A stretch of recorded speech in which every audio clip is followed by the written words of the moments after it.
warahmatullahi wabarakatuh. Waalaikumsalam. Alhamdulillah kita masih diberi kenikmatan yaitu kita bisa berkumpul silaturahmi untuk thalabul ilmi di acara kunci kali ini. Salawat serta salam semoga selalu tercurahkan kepada junjungan kita Nabi Muhammad.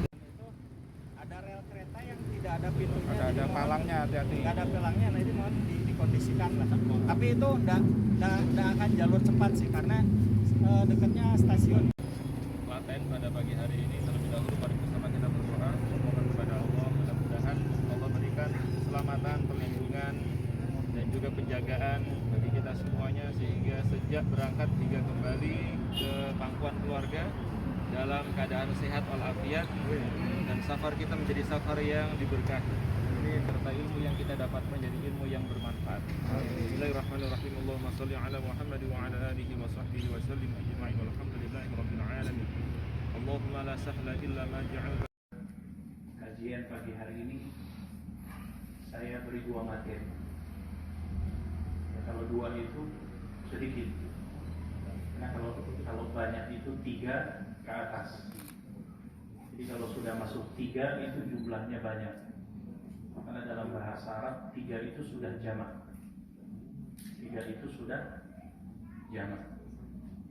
Jadi kalau kemudian belajar bahasa Arab, masjidun wahidun, masjidnya 1, masjidan ithnani, masjidnya 2. Nah kalau sudah 3 nggak boleh lagi disebut satu masjid. Dia harus berubah kata masjidnya. Satu masajid.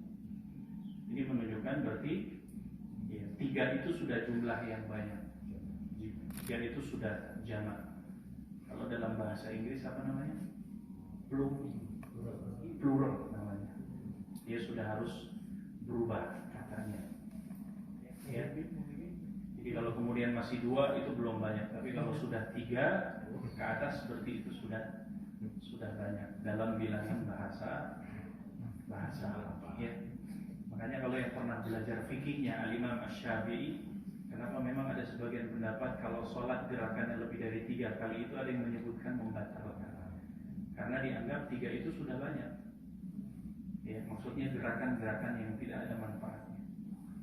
Ya, mungkin kita pernah dengar kan dulu kalau pas ngaji, nggak boleh gerakannya lebih dari 3. Jadi kalau sudah ngegaruk yang ketiga kali hati-hati. Ya, lepas yang keempat garuknya lebih gagal kan? Aduh, ini kata guru saya. Kata guru saya sudah 3 di batas akhir.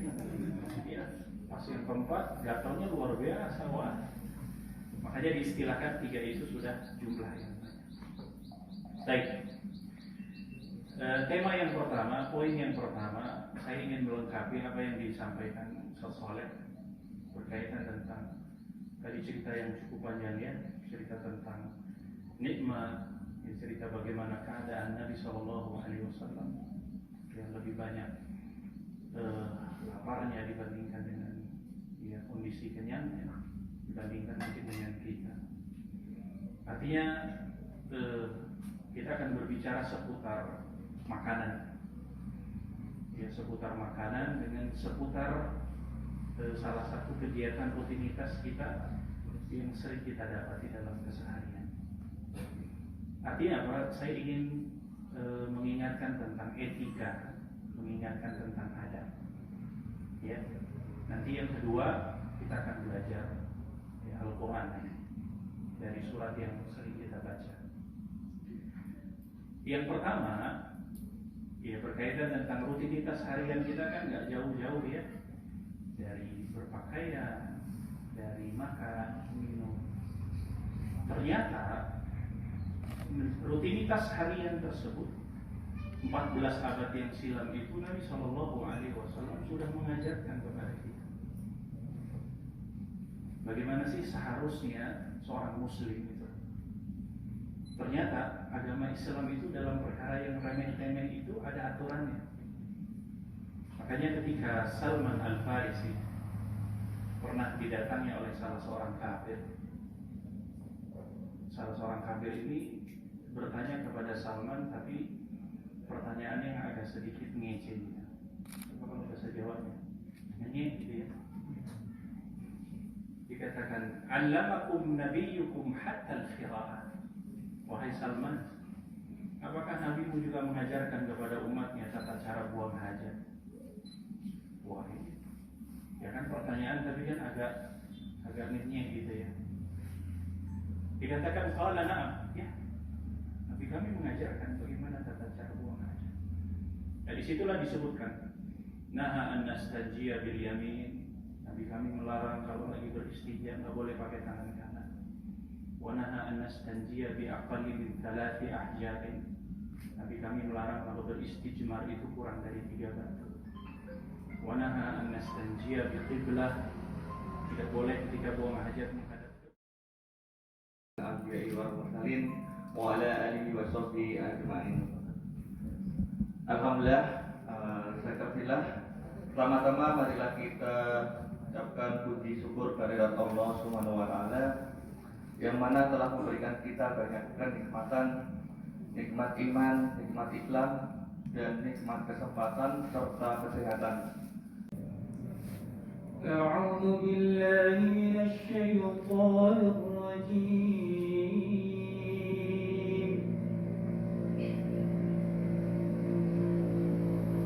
بسم الله الرحمن الرحيم.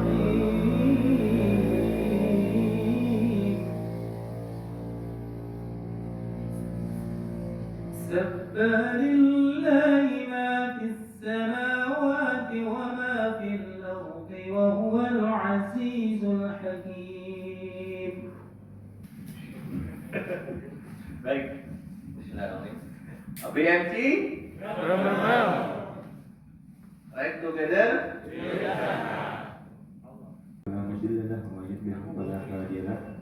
أشهد أن لا إله إلا الله وحده لا شريك له وأشهد أن محمدا عبده ورسوله وصلى الله على نبينا محمد وعلى آله وأصحابه أجمعين أما بعد.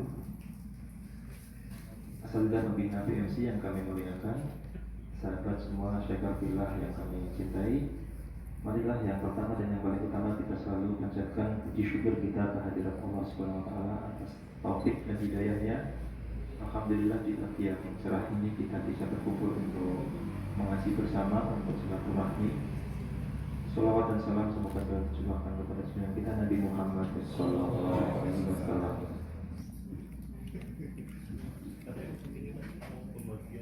Ya. Bismillahirrahmanirrahim. Assalamualaikum warahmatullahi wabarakatuh. Ya, resiko jadi ustaz itu jamaahnya makan, ustaznya ngomong. Memang harap bersabar, ini ujian. Alhamdulillah, alhamdulillah, wassalatu wassalamu ala rasulillah wa nabiyya wa ala rasulillah ba'da.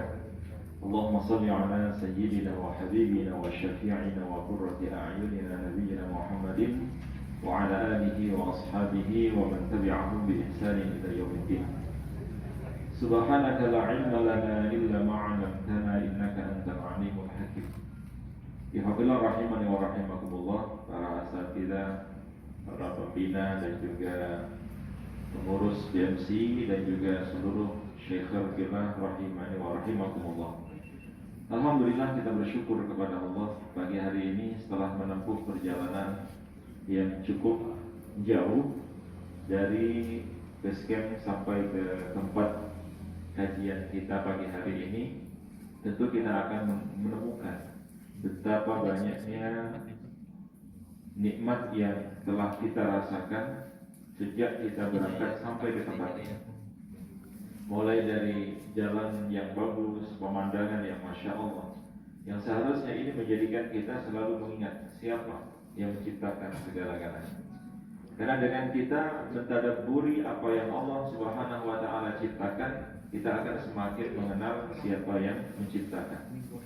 Bahkan kalau tidak berawan di sebelah kanan saya atau di belakang antum semua ini kelihatan puncak dari Gunung Merapi yang sangat indah. Dan secara tidak kita sadari kita ini berada di punggung Merapi, di lereng punggung Merapi.